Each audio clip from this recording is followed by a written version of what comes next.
आज हम coordinate geometry निर्देशांक ज्यामिति के क्वेश्चन करने वाले हैं। ये वैसे तो क्लास 10th के पार्ट हैं, बुक में नहीं मिलेंगे, RD शर्मा बुक के हैं, लेकिन इसको क्लास 11th के बच्चे भी देख सकते हैं, 12th के भी देख सकते हैं, क्योंकि इससे उनका ही बेनिफिट होने वाला है। अगर आपको चीज़ें भूल गई हैं या आपने एडवांस चीज़ें नहीं पढ़ाई, आपको अच्छे टीचर नहीं मिले पढ़ाने वाले, तो उनकी मदद करेंगे। तो आइए हम एडवांस क्वेश्चन करना स्टार्ट करते हैं। क्वेश्चन में ब्लैक बोर्ड पर, व्हाइट बोर्ड पर लिखूंगा, आप लोग वीडियो रोककर एक बार खुद से कोशिश करिएगा। नहीं आएगा मैं तो फिर बताऊंगा ही, क्योंकि इससे ना यही सबसे बढ़िया तरीका है पढ़ने का। You have to try yourself. जब आप दिमाग लगाओगे तो जब टीचर बताएगा तो आपका दिमाग भी अच्छे से लगेगा। तो आइए क्वेश्चन स्टार्ट करते हैं। क्वेश्चन नंबर फर्स्ट, त्रिभुज का तीसरा शीर्ष ज्ञात करो। उस त्रिभुज का तीसरा शीर्ष ज्ञात करो जिसके दो शीर्ष ये और ये हैं तथा इसका केंद्रक मूल बिंदु है। उस त्रिभुज का तीसरा शीर्ष ज्ञात कीजिए जिसके दो शीर्ष ये और ये हैं तथा केंद्रक मूल बिंदु है। वीडियो रोककर आप ट्राई करिए, मैं इसको एक्सप्लेन करना स्टार्ट करता हूँ। अच्छा, अगर गौर से देखें, मान लीजिए ये कोई त्रिभुज है। क्या आपको पता है कि त्रिभुज के केंद्रक के निर्देशांक होते क्या हैं? अगर नहीं पता तो मैं एक बार फिर से आपको सूत्र बताए दे रहा हूँ। मान लीजिए x1 y1 है, ये x2 y2 है, ये x3 y3 है। त्रिभुज के तीन शीर्ष हैं। पहला सवाल, केंद्रक कहते किसे हैं? तो केंद्रक माध्यिकाओं के कटान बिंदु को केंद्रक कहते हैं।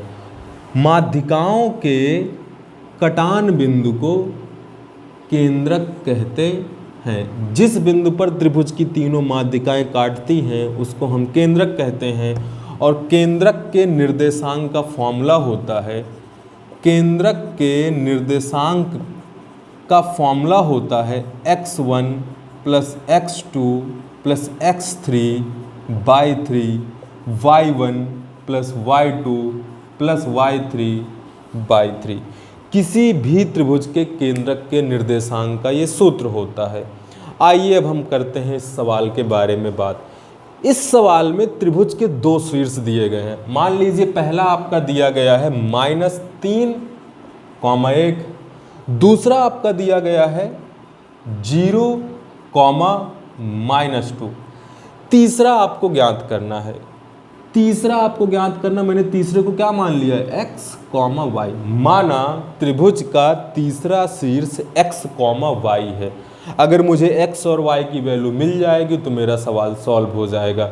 बहुत से लोगों ने क्वेश्चन कर लिया होगा, मुझे सुन भी रहे होंगे, तो आप वीडियो थोड़ा सा बढ़ाकर आंसर मैच कर सकते हैं। चलिए मैं इस क्वेश्चन को स्टार्ट करता हूँ।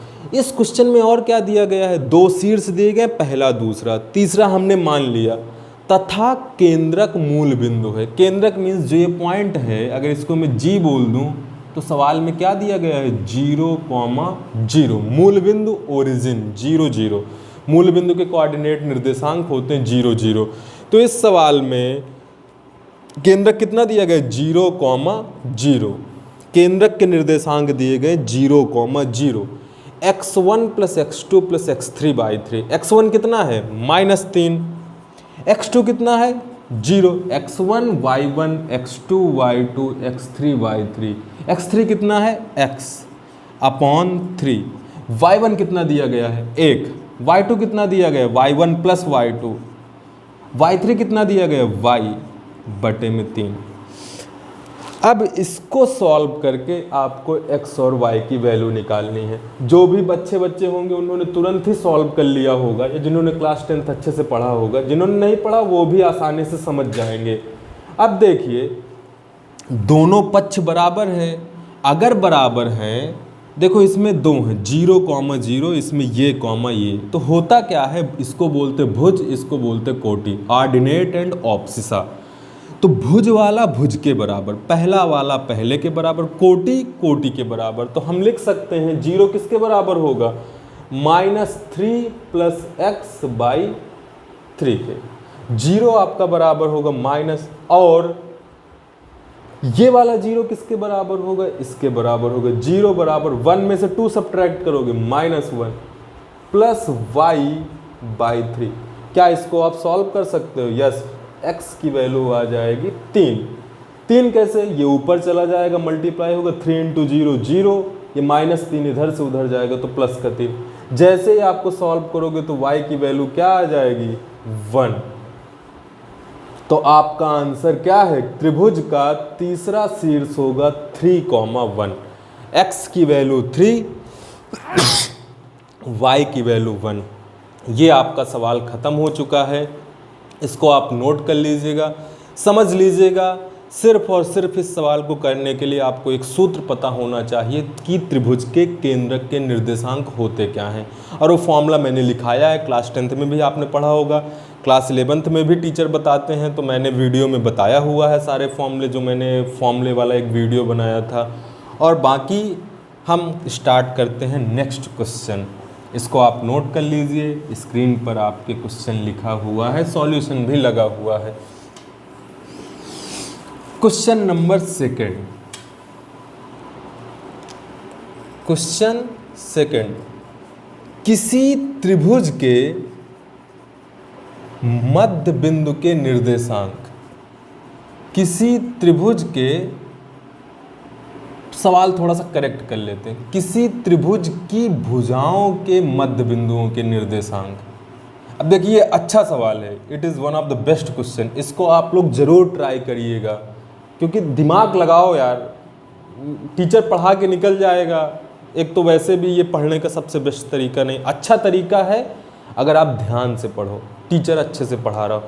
हम लोग जनरली क्या होता है ना, थोड़ा सा तेज पढ़ाते हैं, लेकिन इसके बाद हम लोग लाइव क्लास लेंगे तो उसमें एकदम क्लास जैसा फील करवा देंगे आपको, ऐसा लगेगा ही नहीं कि आप मोबाइल में देख रहे हो।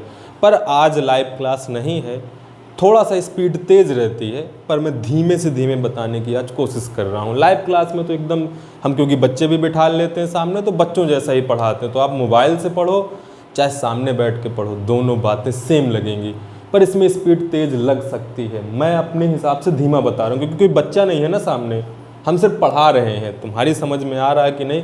बच्चे के एक्सप्रेशन देख के टीचर समझ जाता है कि how I am teaching, is it, तो वहाँ से। लेकिन फ़िलहाल आप इस सवाल को रोक कर करने की ज़रूर कोशिश करिएगा। किसी त्रिभुज की भुजाओं के मध्य बिंदुओं के निर्देशांक, अब मैं लिखे दे रहा हूँ, किसी त्रिभुज के भुजाओं के मध्य बिंदुओं के निर्देशांक, आपके निर्देशांक हैं -2,3, 4,-3 और 4,5 हैं। तो केंद्रक के निर्देशांक ज्ञात कीजिए। तो केंद्रक के निर्देशांक ज्ञात कीजिए।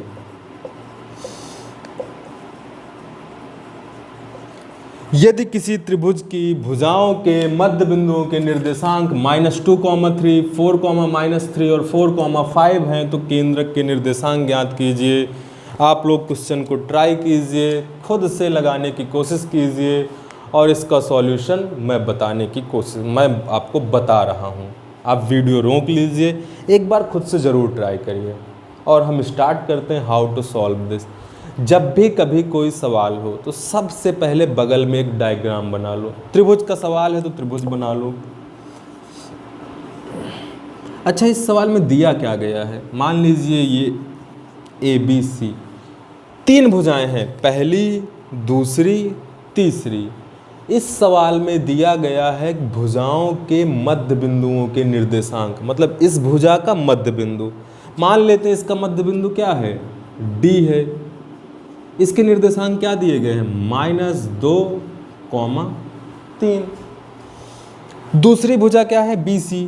इसका मध्य बिंदु मान लेते हैं E है, और इसके निर्देशांक क्या दिए हैं? 4,-3। तीसरी भुजा ये है, इसको मान लेता हूँ F, और इसके मध्य बिंदु के निर्देशांक क्या दिए गए? 4,5। आपको केंद्रक के निर्देशांक निकालने हैं। अच्छा, केंद्रक के निर्देशांक आप लोग निकाल सकते थे, बशर्ते आपको क्या पता होता? ये पता होता, ये पता होता, इस बार नहीं पता, और ये पता होता। और डायरेक्ट आंसर क्या होता है केंद्रक के निर्देशांक का, x1 + x2 + x3/3 y1 + y2 + y3/3। लेकिन इस बार ये नहीं दिया गया, इनकी वैल्यू कहाँ दी गई है, क्या दिया गया है, ये। तो अब आपको ये पता चल जाए तो आप केंद्रक के निर्देशांक निकाल सकते हो। या तो फिर किसकी वैल्यू पता चल जाए, x1 + x2 + x3/3 की और y1 + y2 + y3/3 की, और डायरेक्ट आप आंसर लिख सकते हो। लेकिन भैया कैसे सॉल्व करोगे, क्वेश्चन पूरा मैंने समझा दिया है और अब हम इसका सॉल्यूशन स्टार्ट करते हैं। बहुत लोगों ने कोशिश की होगी, इसको सिर्फ 1% लड़के ही कर सकते हैं। मैंने पिछले साल भी ये सवाल बताया था अपने कोचिंग में, लेकिन इतना दिमाग लड़कों के पास होता नहीं है, सब भूल जाते हैं। पर कुछ अच्छे लड़के होते हैं, वही मैंने कहा ना, बताने के बाद भी 100 में से कोई एक लड़का होता है जो 4-5 महीने बाद भी उस क्वेश्चन को कर सकता है, क्योंकि उसके दिमाग में आइडिया है how to solve the question. उस टाइम उसने लड़के ने सिर्फ समझा था, उस टाइम उसने ये नहीं समझा था कि ऐसा सवाल आया ऐसा करना है, उसने समझा था, खुद से दिमाग लगाया था कि कैसे मैं सॉल्व करूंगा अगर ऐसा कोई सा भी क्वेश्चन आता है। जब आप दिमाग लगाते हो तो भविष्य में भी वो बातें आपके दिमाग में रहती हैं। चलिए करते हैं इस सवाल को। अब मैं मान लेता हूँ, माना त्रिभुज के शीर्षों के निर्देशांक ये हैं, क्योंकि दिए तो गए नहीं हैं, तीनों के मान लेता हूँ। माना हल, माना त्रिभुज के शीर्षों के निर्देशांक क्या है, x1, y1, x2, y2 and x3, y3 हैं। अगर केंद्रक के निर्देशांक चाहिए तो शीर्षों के चाहिए। अच्छा, अब आपको ये सब तो नहीं पता, अब हम इनकी वैल्यू निकालने की कोशिश करते हैं, x1, y1 की, x2, y2 की, x3, y3 की। अच्छा, कितने अननोन हैं आपके पास, 1 2 3 4 5 6, 6 अननोन है, 6 समीकरण चाहिए होंगे। चलिए हम बनाना स्टार्ट करते हैं। पहला केस, अच्छा D है क्या, AB के मध्य बिंदु, AB के मध्य बिंदु किसके निर्देशांक, D के निर्देशांक। D है क्या, एक्चुअली में D है क्या, D आपको पता है, लेकिन D है क्या, AB का मध्य बिंदु D है। अब मध्य बिंदु के निर्देशांक का सूत्र होता क्या है, x1 + x2/2 y1 + y2/2। ये तो सबको रटा होगा ना, ये तो कोई कंफ्यूजन ही नहीं होगा। किसी भी भुजा के मध्य बिंदु के निर्देशांक का सूत्र होता है x1 + x2/2 y1 + y2/2। अच्छा, इस सवाल में आपको D के निर्देशांक कितने दिए गए, -2,3। x1 भी नहीं पता, x2 भी नहीं पता, y1 भी नहीं पता, y2 भी नहीं पता।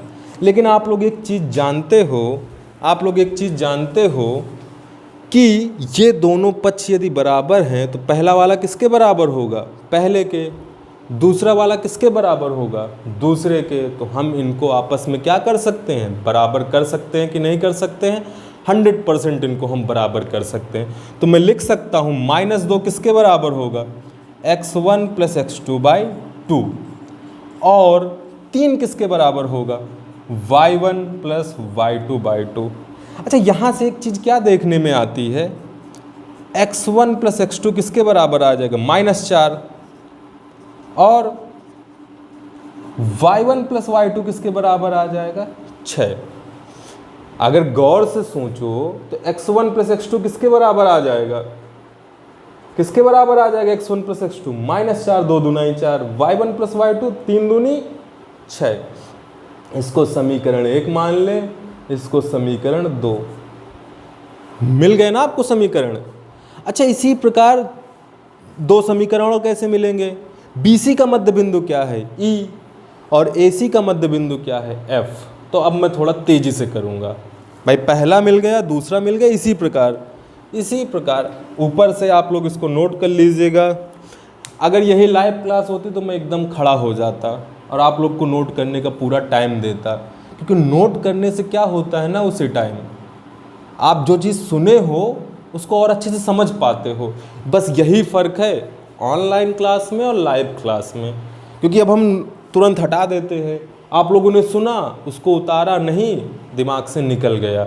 और जैसे ही आप सुनने के बाद उसी चीज़ को जब कॉपी पे उतारते हो तो आपका रिवीजन हो जाता है, और जो बात आपने सुनी है वो आपके जहन में कहीं ना कहीं पर रह जाती है। बस इतना सा ही फ़र्क है। तो चलिए, मैं अभी तो आप वीडियो रोक कर उतार लीजिएगा, या तो फिर काफ़ी टाइम दे दिया आप इसको उतार लीजिए। कुछ नहीं किया, ये इसका मध्य बिंदु है, सूत्र लगाया और सॉल्व किया।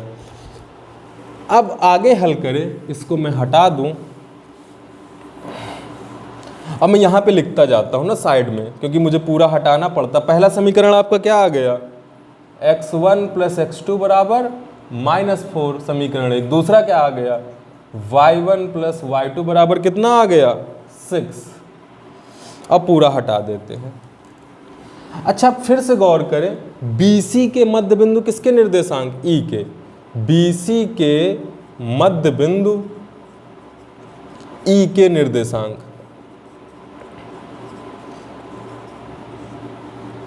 अच्छा, E के निर्देशांक कैसे निकालेंगे, वही x2 है लिखा है, x1 + x2/2। तो x1 की जगह क्या है यहाँ पर, x2, इसकी जगह क्या पे x3, मतलब भुज को भुज से जोड़ के 2 से भाग दे देना है, x2 + x3/2। और ये क्या हो जाएगा, इसका प्लस इसका बटे 2, क्योंकि मध्य बिंदु का यही सूत्र है, दोनों को जोड़ दो, पहले भुज से भुज को, फिर कोटि से कोटि को, /2। अच्छा, E के निर्देशांक है क्या, एक्चुअली में E के निर्देशांक है क्या, 4, -3। तो 4 किसके बराबर होगा, इसके बराबर। -3 किसके बराबर होगा, इसके बराबर। तो मैं लिख सकता हूँ x2 + x3/2 = 4 and y2 + y3/2 = -2। और भाई भुज भुज के बराबर, कोटि कोटि, यहाँ से एक समीकरण क्या बनेगा, x2 + x3 बराबर 4 दूनी, y2 + y3 बराबर 3 दूनी -6। समीकरण 3, समीकरण 4। इनको मैं फिर से यहीं पर लिख लूँ, क्योंकि पास पास हटाना पड़ता है ना हम लोग को।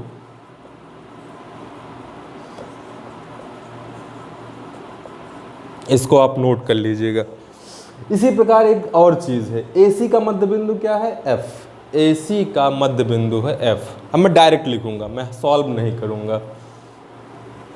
BC की जगह AC, F। और इसको अगर आपने नोट कर लिया है तो फिर मैं हटा के नोट कर लीजिए आप लोग। फिर मैं हटाता हूँ, ये देखिए ये हट गया।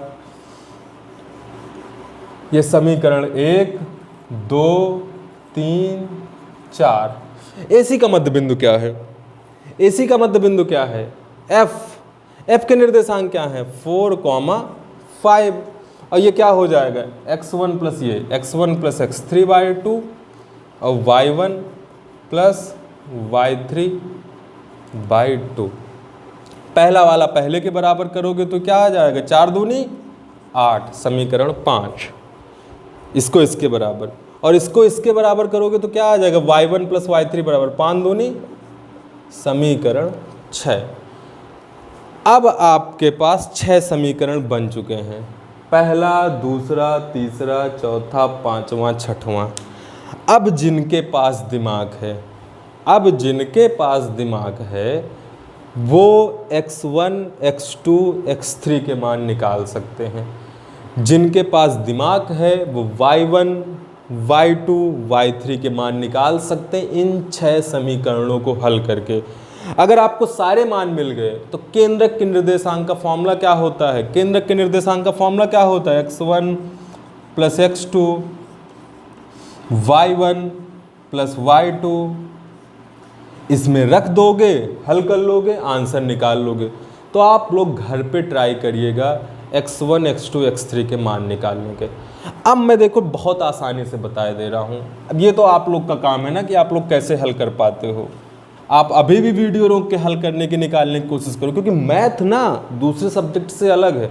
आपको चीज़ें आती हैं पर आप उतने अच्छे नंबर नहीं ला पाते, क्योंकि आने बस से काम नहीं चलता, प्रैक्टिस होनी चाहिए। आप एग्ज़ाम में गलत कर देते हो, और प्रैक्टिस से क्या मतलब है ना, जब आपको कठिन चीज़ें आएंगी तभी एग्ज़ाम में आप सरल चीज़ें कर पाओगे, क्योंकि एक एग्ज़ाम का भी प्रेशर होता है। तो आप जितना अच्छा पढ़ सको यार, एक तो अच्छे से अच्छे टीचर से, और दूसरा अच्छे से मतलब जो अच्छा आपको समझा सके, नॉलेज के साथ साथ समझाना भी उसको आना चाहिए। बहुत लोग होते हैं जिनके पास नॉलेज तो बहुत कूट कूट कर भरा है, समझा नहीं पाते हैं। बहुत ऐसे होते हैं जिनको सिर्फ समझाना आता है, आता नहीं है।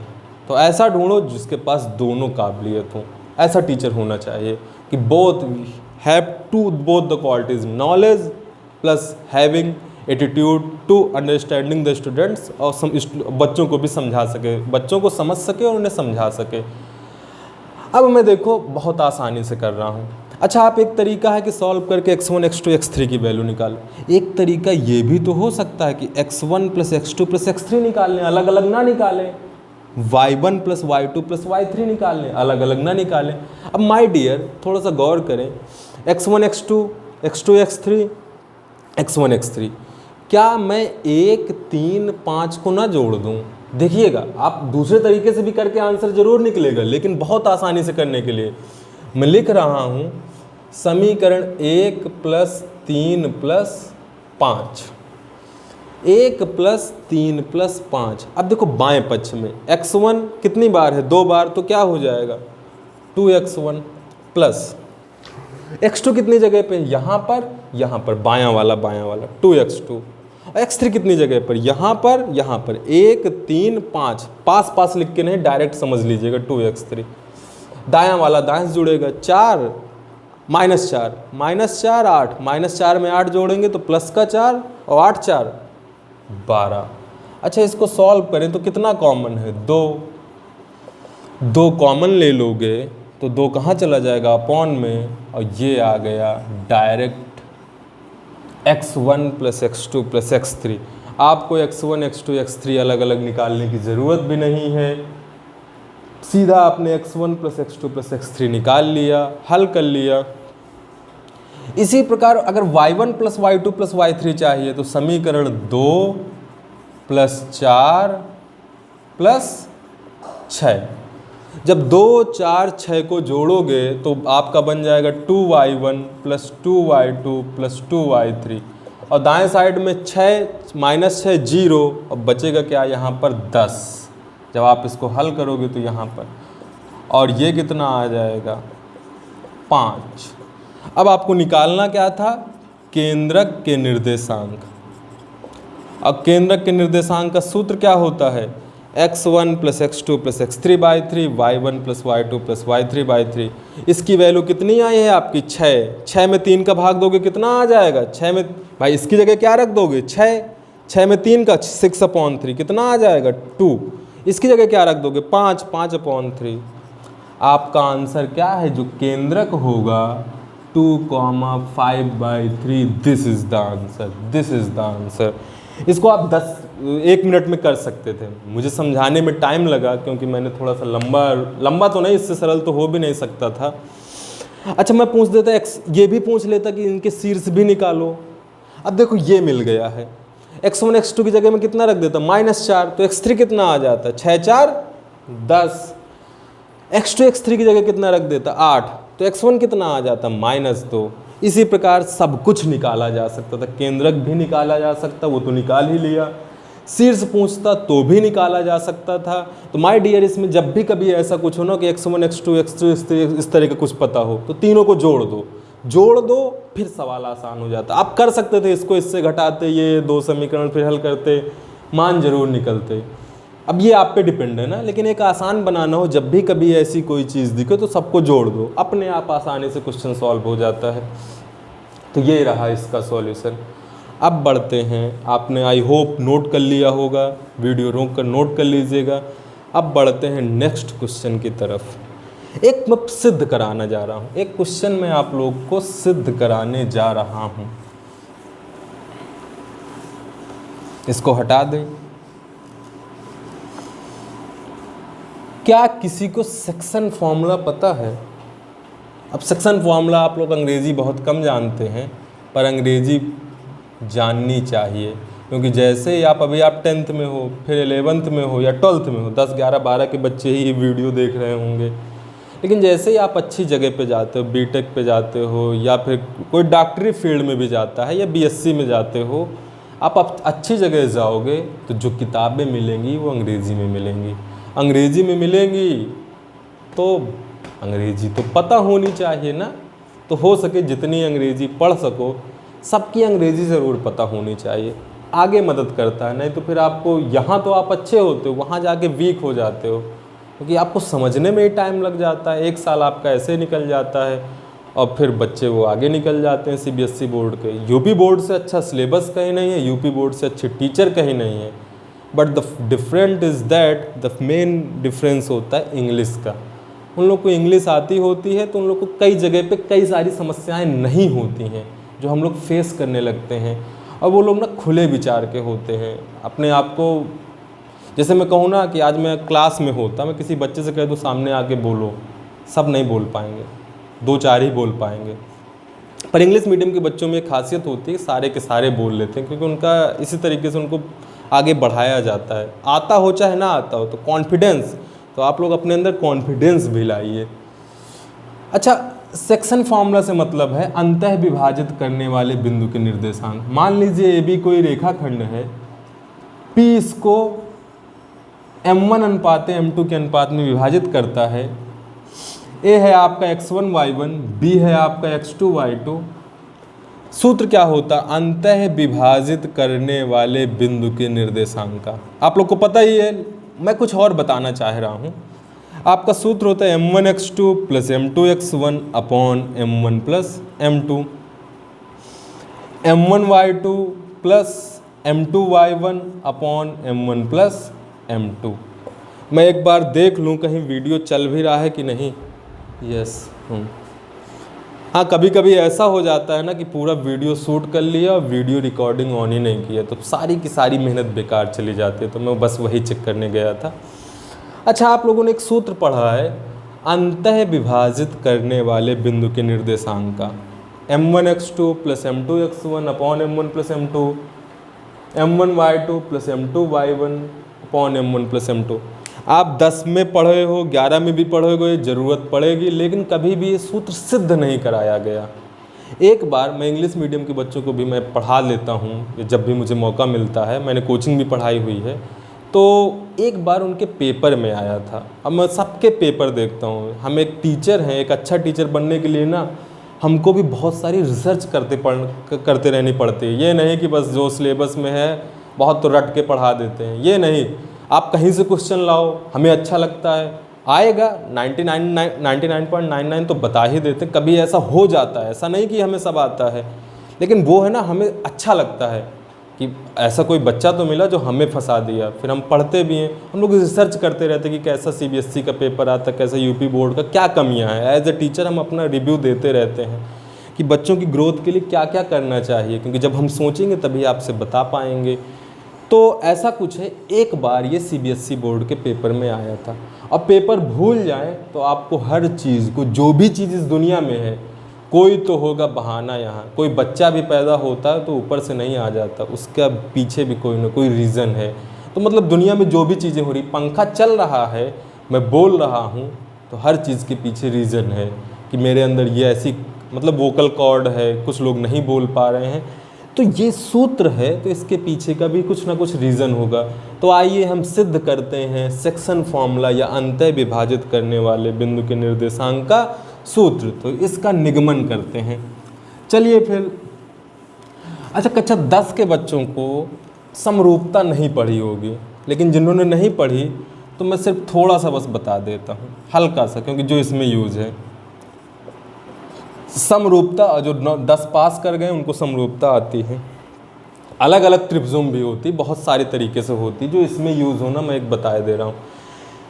यदि 2 त्रिभुज समरूप हैं, यदि if 2 triangle are similar then their angles are equal and the ratio of their corresponding sides will be equal।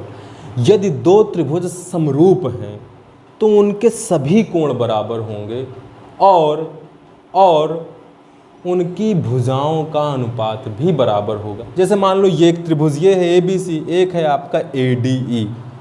क्या ये दोनों समरूप हैं? हाँ है, क्योंकि ये दोनों में क्या हो गया, उभयनिष्ठ कोण। ये इसके बराबर, क्योंकि रेखाएं क्या हैं, सर्व समांतर हैं। और ये 90, ये 90, तीनों कोण बराबर हैं, मतलब त्रिभुज समरूप है। यदि त्रिभुज समरूप हैं तो उनकी भुजाओं का अनुपात भी क्या होगा, बराबर। कक्षा 10 के बच्चे जिन लोगों ने नहीं पढ़ा, क्योंकि इसकी ज़रूरत पड़ेगी सिद्ध करने में, तो सुन लीजिएगा। मैं लिख दूं कैसे, अगर मैं इसका ए बी लूँगा कर्ण वाला, तो इसका भी ये बड़ा कर्ण लेना पड़ेगा ए डी। अगर इसका मैं लंब लूँगा बी सी, तो इसका भी ये लेना पड़ेगा डी। और इसका मैं आधार लूँगा ए सी, तो इसका भी आधार बड़े वाले त्रिभुज का ए। मतलब ये कोण बराबर हैं तो भुजाओं का अनुपात भी बराबर होगा यदि त्रिभुज समरूप हैं। ये समरूप त्रिभुज के लिए है। और इस कंडीशन का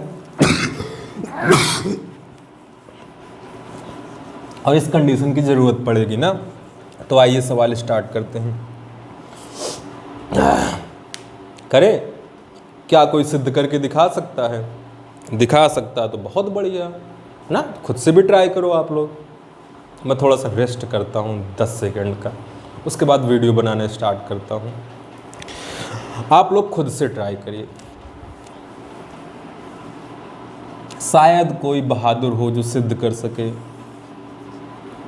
हाँ, उसको बहादुर ही कहेंगे, क्योंकि जिसको कभी बताया ना गया हो, बिना बताए अगर आप कोई चीज़ कर लें तो आप बहादुर हैं।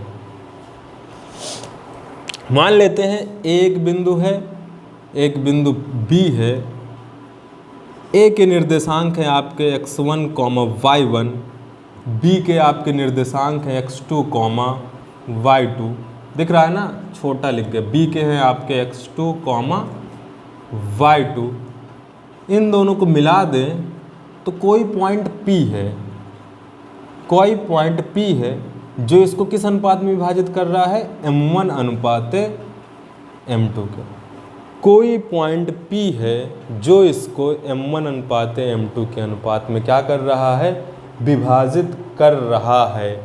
मतलब AP m1 AP बटे PB कितना है, AP बटे PB कितना है, m1 बटे m2। तो सिद्ध की तो बिंदु P के निर्देशांक ज्ञात कीजिए। अब P के निकालने हैं तो मैं क्या मान लूँ, x, y। सवाल ये है, क्वेश्चन समझ लीजिए चाहे सूत्र समझ लीजिए। सूत्र P का क्या आता है, m1 x2 plus m2 x1 upon m1 plus m2, ये आता है, वही आपको सिद्ध करना है। माना एक बिंदु A ये है, B ये है, बिंदु P के निर्देशांक ये है। बिंदु P रेखाखंड AB को m1 अनुपात m2 के अनुपात में क्या करता है, विभाजित करता है। अब आइए हम इस क्वेश्चन को स्टार्ट करते हैं। अच्छा, मुझको आप बताइएगा ये कितना होगा, x1। पहले मैं सब आपसे पूछ लेता हूँ। x1 y1 का मतलब x1 ये है, ये कितना है, y1। Very good. अच्छा, x2 y2 का मतलब क्या है, बताते जाइएगा सब।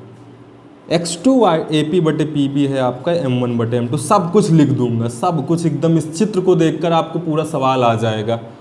अच्छा, x2 y2 का मतलब क्या है, x2 ये है और y2 ये है। Very good my brother. अच्छा, xy का मतलब क्या है, x ये है, y ये है। चलो लिख दें बड़ा। अब आपको बिंदु P के निकालना है। कुछ भी दिमाग में आ रहा है, कुछ भी नहीं आ रहा ना। सब कैसे निकालें, ये तो चलो ये तो समझ में आ ही गया, ऐसा ऐसा कुछ ऐसा ऐसा, लेकिन भैया निकालें कैसे। तो चलिए मैं एक त्रिभुज बना दूं। अगर इसको इस तरीके से मिला दें और इसको नाम दे दूं D और इसको नाम दे दूं C, ऐसे एक सीधी रेखा खींच ली, क्योंकि हमको कुछ ना कुछ तो चाहिए ना बेस। तो हमने एक त्रिभुज बना लिया, कैसे, समकोण त्रिभुज। ऐसे सीधा सीधा इसको बढ़ा दिया। अच्छा, अब देखें क्या ये दोनों त्रिभुज समरूप हैं। समरूप हैं, समरूपता लगा देनी है, सिद्ध हो जाना है। आप लोग लगा सकते हैं, लगा सकते हैं तो लगाइए। समरूपता लगा देनी है और सिद्ध हो जाना है। तो क्या आप लोग लगा सकते हैं? क्या मेरी आवाज़ आपके कानों तक जा रही है? तो लगाइए और सिद्ध करके दिखाइए, खुद से ट्राई करिए। मैं वीडियो रोक रहा हूँ, आप लोग खुद से ट्राई करके सिद्ध करके दिखाइए और रोक कर खुद से करिए। चलिए मैं आगे बताता हूँ। अच्छा, अगर मैं गौर करूँ, समरूपता लगानी है तो ये बटे ये बटे ये और ये बटे ये, इतना आपको पता होना चाहिए। अच्छा, आप मुझसे कोई मुझे बताएगा ये कितना होगा AC। यहीं पे सारी परीक्षा है।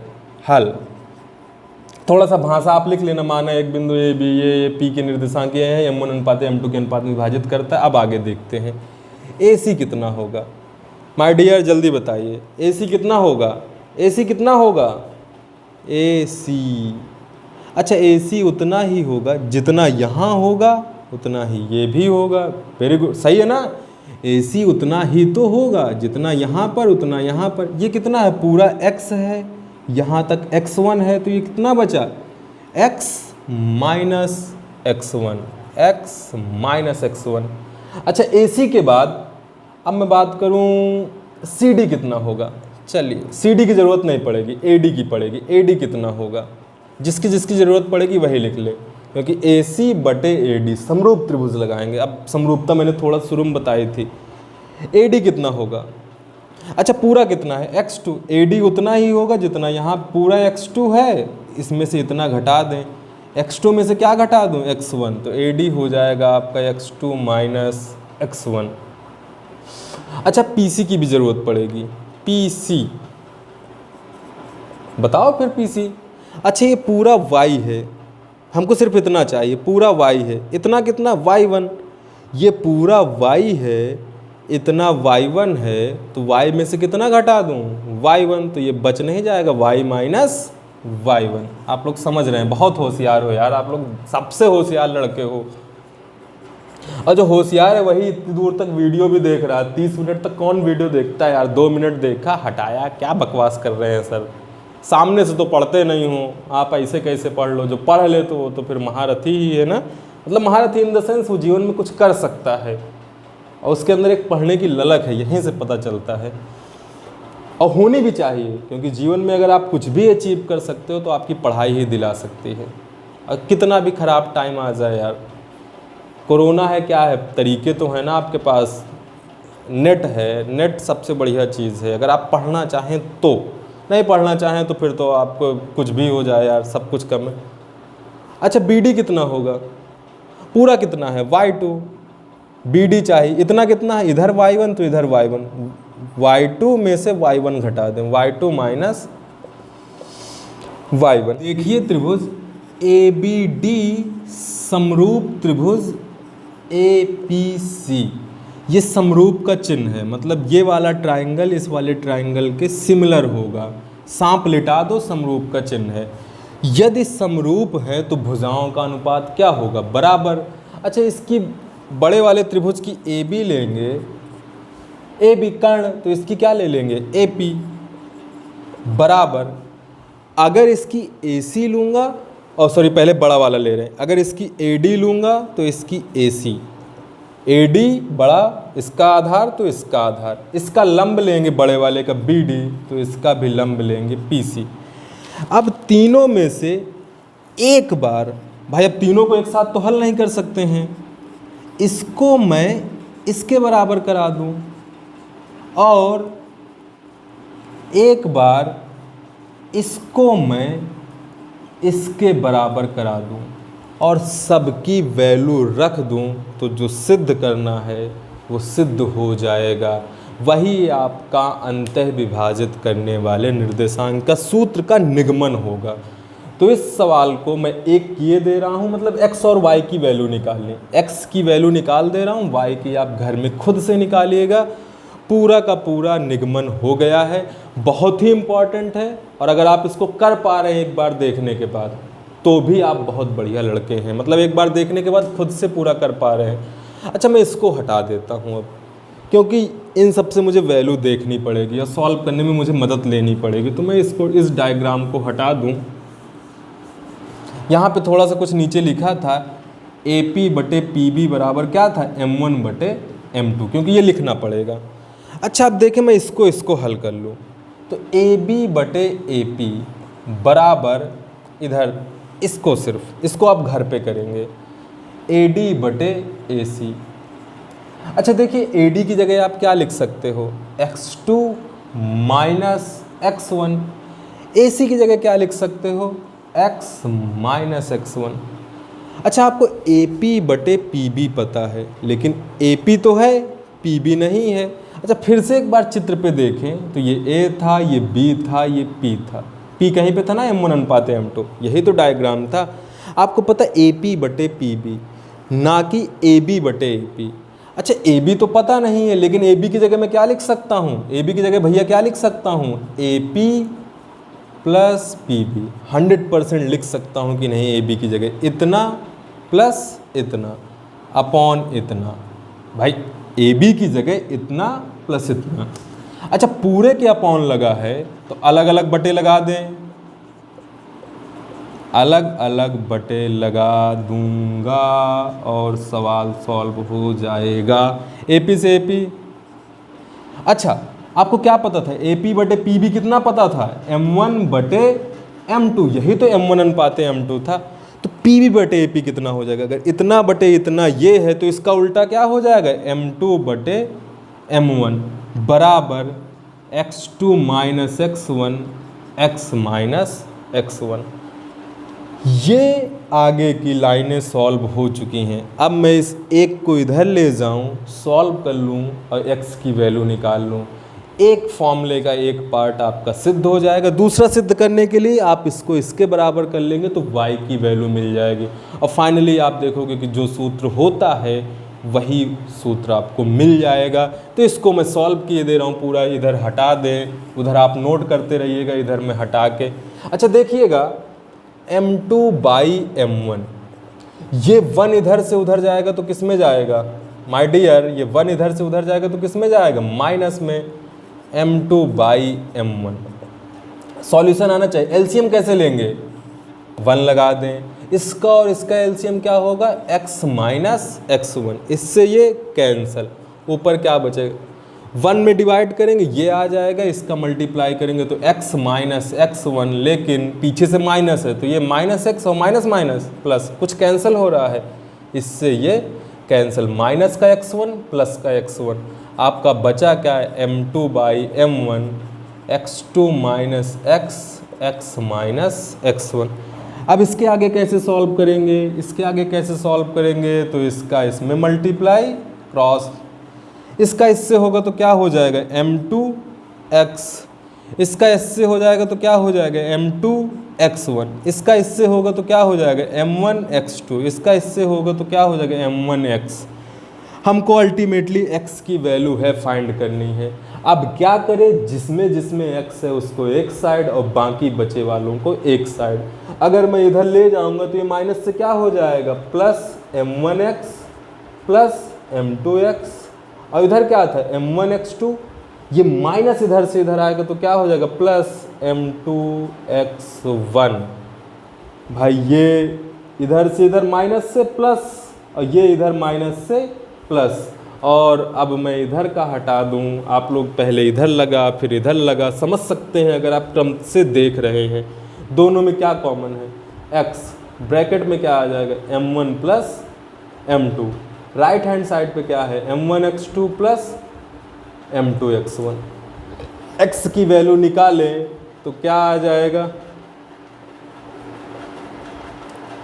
जो मल्टीप्लाई में है वो कहाँ आ जाएगा, डिवाइड में, ये x की वैल्यू आ गई।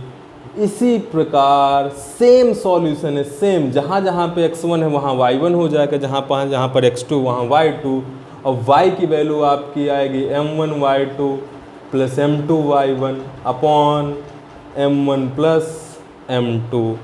The solution is over, the formula is proven, x and y, this is the coordinate of dividing section formula, अंतः विभाजित करने वाले बिंदु के निर्देशांक।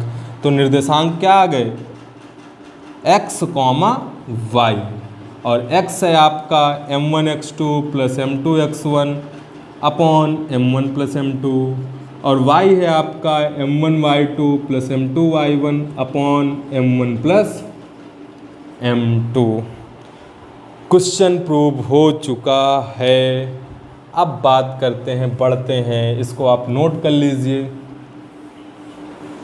मैं रुका हुआ हूँ, इसको आप नोट कर लीजिए और बढ़ते हैं लास्ट क्वेश्चन की ओर। वीडियो काफ़ी लंबा बन चुका है और आखिरी क्वेश्चन एकदम आसान है, पर अब अगर मैंने क्वेश्चन इस पेपर पे लिखा है तो मैं ब्लैक बोर्ड पर भी लिखे दे रहा हूँ। आप लोग घर में सॉल्व करके आंसर ज़रूर दीजिएगा। आंसर मुझको कमेंट सेक्शन में बताइएगा, मेरे व्हाट्सएप नंबर पे बताइएगा, जहाँ पर भी आप मुझे बता सके। और नहीं आए तो कमेंट सेक्शन पर लिखिएगा सर ये भी नहीं आ रहा और हमको क्या जा रहा है यार, जब इतना बता रहे हैं तो उसको भी बता देंगे। तो फिलहाल ये सिर्फ आपकी प्रैक्टिस के लिए है। यदि, चलो हिंदी में लिखें, यदि P 9a - 2 - b बिंदुओं A और B, क्वेश्चन इधर है, वो तो उधर आप इसको नोट कर लीजिएगा, 8a, 5 बिंदु A और B को मिलाने वाले रेखाखंड को 3:1 के, ये आपका होमवर्क है, घर से करना है, 3:1 और कमेंट सेक्शन में जवाब देना है, विभाजित करें तो A और B का मान बताओ। Question is over. एक बार क्वेश्चन में फिर से पढ़ दूं, यदि बिंदु P दो बिंदुओं को मिलाने वाले रेखाखंड को इस अनुपात में विभाजित करे तो A और B का मान बताइए। बिंदु P के निर्देशांक है 9a - 2, -b, बिंदु है आपका, पहला बिंदु है 3a + 1 - 3, दूसरा बिंदु है आपका 8a, 5, किस अनुपात में, 3:1, m1 3 है, m2 1 है, x1 y1 x2 y2, ये सब कुछ पता है और आपको A और B का मान निकालना है। यदि बिंदु P 9a - 2, -b दो बिंदुओं A 3a + 1, -3 और B 8a, 5 को मिलाने वाले रेखाखंड को 3:1 के अनुपात में विभाजित करें तो A और B का मान बताओ। और इस क्वेश्चन को आप लोग करिएगा। मैं ऑनलाइन क्लासेस भी 20 तारीख से हम लोग की चालू होने वाली है। किस प्रकार है मैं उस पर एक वीडियो बनाऊंगा, जो भी हमसे जुड़ना चाहेगा तो मैं सारा कांटेक्ट दूंगा। ऑफलाइन में हम सिर्फ 2-3 बच्चों को ही पढ़ा रहे हैं, ऑनलाइन ज़्यादा से ज़्यादा जितने भी जुड़ेंगे, हमें तो बस ऑनलाइन में आपको एकदम लाइव क्लास मिलेगी, ऐसा लगेगा ही नहीं कि आप बाहर कहीं बैठे हो। तो उसको हम शुरू करने जा रहे हैं। पहले क्लास 10th और 12th का शुरू करेंगे, धीरे धीरे 9th और 11th का भी शुरू कर देंगे और धीरे धीरे 6, 7, 8 का भी और धीरे धीरे तैयारी वाला भी, क्योंकि एक पूरी टीम मैंने तैयार कर ली है जो आपको बेहतर से बेहतर पढ़ा सकती है। सारी चीज़ें सब कुछ बताएंगे हम, सब कुछ यहाँ पर आपको मिलेगा इस कोरोना टाइम पीरियड में। तो इस क्वेश्चन को सॉल्व करिए। मिलते हैं अगले वीडियो में या अगले लाइव क्लास में या तो फिर ऑफलाइन क्लास में, कहीं ना कहीं पर मिलते हैं। Thank you. और अगर आपने हमारे चैनल जीतू सर लक्ष्य को सब्सक्राइब नहीं किया तो सब्सक्राइब करें, वीडियो को ज़्यादा से ज़्यादा शेयर करें। थैंक